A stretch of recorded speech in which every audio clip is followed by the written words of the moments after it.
E o segundo é aumentar o número de domicílios urbanos que tem cobertura por rede de fibra, ou rede baseada em fibra, ainda que híbrida. Isso vai ser feito de duas formas.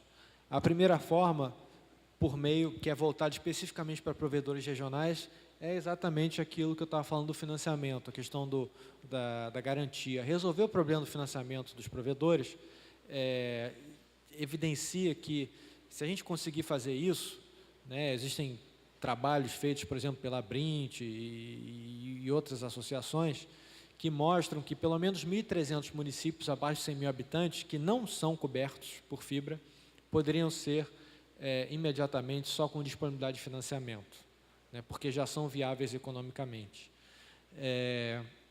Além disso, existe uma medida, e aí talvez seja a medida mais assim,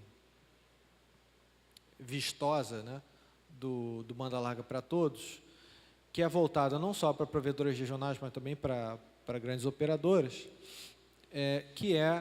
são leilões reversos para a implantação de infraestrutura. Então, se a gente quer sair de 48% dos municípios com fibra para 90%, muitos desses municípios não são viáveis economicamente. Isso significa que a União tem que bancar um pedaço desse investimento, né? Então, a ideia é dividir o Brasil em lotes, tanto para a rede de transporte, quanto para a rede de acesso, na cobertura de domicílios com fibra óptica. A parte de acesso vai ser focada nas regiões metropolitanas, sobretudo cidades de 100 mil habitantes ou mais em regiões metropolitanas, e a rede de transporte vai ser focada para chegar nos 90% dos domicílios, dos municípios, e fazer leilões reversos. Então, eu vou dividir o Brasil em lotes e vou dizer assim, olha, quem está disposto a levar fibra óptica ali para as cidades da fronteira do Rio Grande do Sul com o Uruguai? Então, vou desenhar um lote ali, eu vou falar, uma rede de transporte de fibra óptica.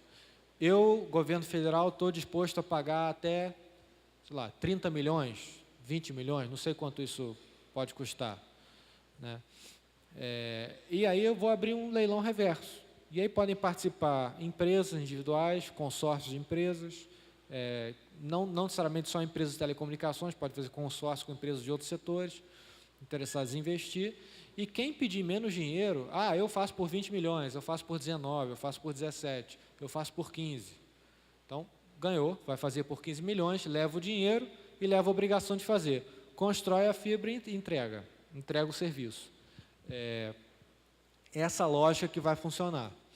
A gente espera começar a fazer esses leilões reversos no final desse ano. Não sei se vai dar tempo, mas, de qualquer forma, é o prazo que a gente está se dando internamente, né?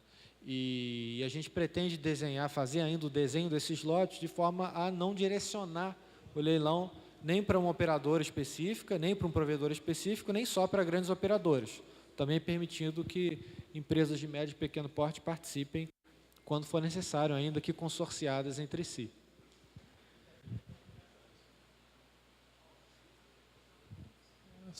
Eu não sei como é que está o tempo, Arthur, mas eu queria falar, foi um pedido especial da diretoria da Internet Sul, sobre o financiamento BNDES para investimentos em fibra óptica que nós utilizamos hoje para a expansão das nossas redes. E tu é expert no assunto, né? Pois é. Mais ou menos. Deixa eu incluir nessa aqui, que tem uma pergunta que o pessoal tem feito, que é o seguinte: por que não se usa o FUST e o Funtel para se financiar ou pelo menos garantir essas aplicações de fibra? Acho que tu pode responder essa primeiro, que é mais fácil. As duas juntas. Tá. Bom, em primeiro lugar, porque não está previsto entre as finalidades do fundo esse tipo de uso dos recursos, né? Essa é uma medida que precisaria alterar a lei. Mas, além disso, né, as pessoas olham para o FUST e veem lá, poxa, mas o FUST já arrecadou 11 bilhões de reais, 12 bilhões de reais, e esse dinheiro está lá e ninguém faz nada com ele. Verdade, arrecadou 11, 12 bilhões de reais, não, o dinheiro não está lá, já foi embora há muito tempo, para fazer superávit primário, né? O FUST não é um fundo financeiro, ele é um fundo meramente contábil. Então é uma rubrica, está lá. E o dinheiro mesmo não está lá, é só uma rubrica, tá? Como é que a União trabalha? Para a União, FUST e Orçamento Geral da União é a mesma coisa, é dinheiro do mesmo jeito. Então, se eu vou criar um fundo de aval para provedores regionais, não interessa de que bolso vai sair, é tudo dinheiro da União. Então, assim, a União enxerga dessa forma. É um raciocínio muito difícil de explicar, porque quando a gente fala assim, olha, a União já capitalizou a Telebrás em R$1,5 bilhão de reais, a União já botou dinheiro aqui, já fez isso, já fez aquilo outro. Aí todo mundo vê, pô, realmente fez muita coisa. Mas e aquele dinheiro do FUST lá, vocês não vão usar não? Né? Porque parece que é um dinheiro a mais que tem, né? Mas não é. Agora, o uso do FUST é sim um problema, né? Hoje ele só pode ser usado para telefonia fixa, não faz mais sentido isso. Existe um projeto de lei há muito tempo em tramitação no Congresso Nacional para mudar a lei do FUST, facilitar o uso dos recursos, só que infelizmente esse projeto de lei não está indo adiante, já paralisou há um tempo, né? Então, assim, questão de usar o FUST para ir, precisaria alterar a lei e, do ponto de vista financeiro para a União, não tem tanta diferença. Agora você ia fazer uma pergunta. Não existe dinheiro no FUST. Então, está respondida a pergunta. Agora, a nossa pergunta é sobre financiamento BNDES Fibras. Tá? Isso foi uma grande conquista de um trabalho conjunto entre a entidade e o governo. É um trabalho de bastante tempo, desde a época das nossas diretorias anteriores, do Fabiano. Isso se postergou Rafael e foi consolidado na diretoria anterior aqui do Fábio, brigando pela nossa capacidade de financiar fibra ótica, que era uma inovação. Eu tive uma experiência na minha empresa, nós fizemos o processo sempre tem sido dificultado pelo agente financeiro. No nosso caso, o agente financeiro foi um facilitador. Junto à Caixa Econômica Federal, nós tivemos uma aprovação de 2 milhões de crédito, entramos com um projeto de 1 milhão, sem nenhuma garantia, aprovado pelo agente, levamos até o BNDES, encontramos aí no final do ano um BNDES que já não era mais o mesmo.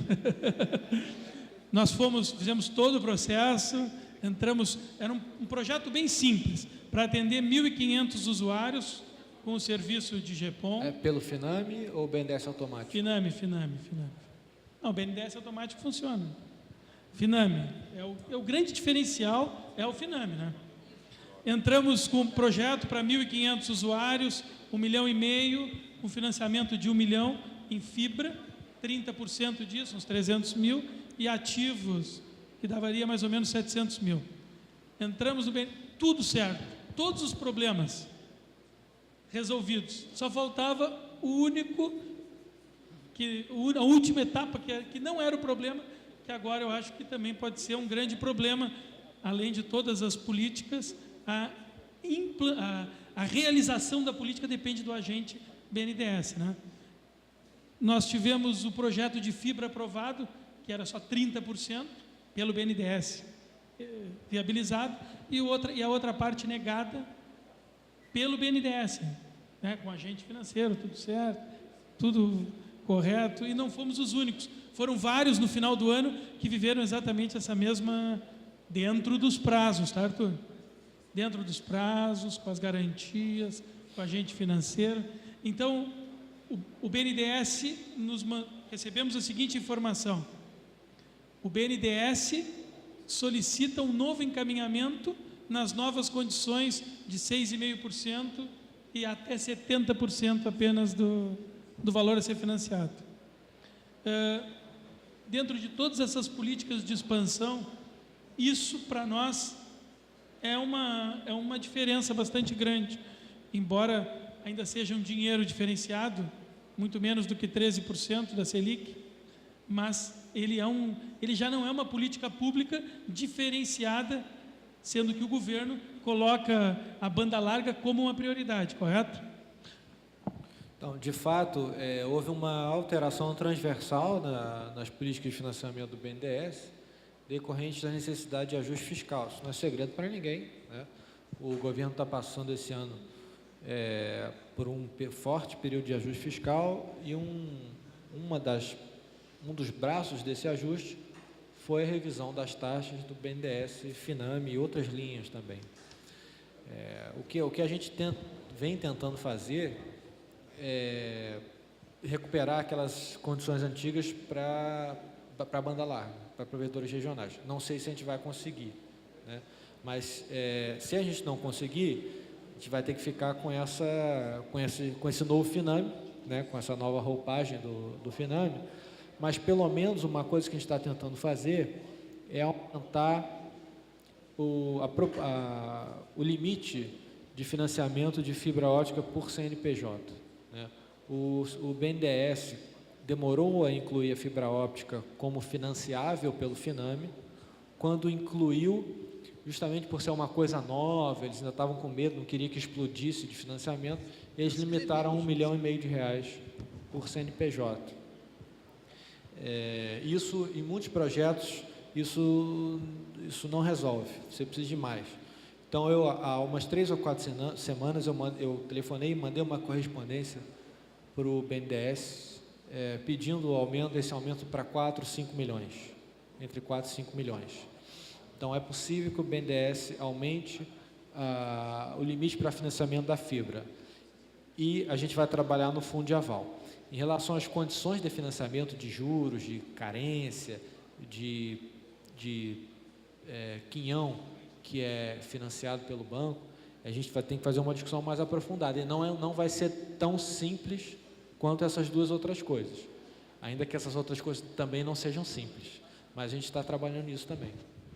Vamos. Sem prazo, não é uma política, é uma tentativa. Sim. Não existe uma proposta concreta e nem prazo para reversão dessa... O prazo é esse ano. O prazo é esse ano. Né? Esse ano a gente vai desenhar um produto completo para provedores como vocês. E aí tem 3 coisas na mesa: o fundo de aval, aumento do limite para fibra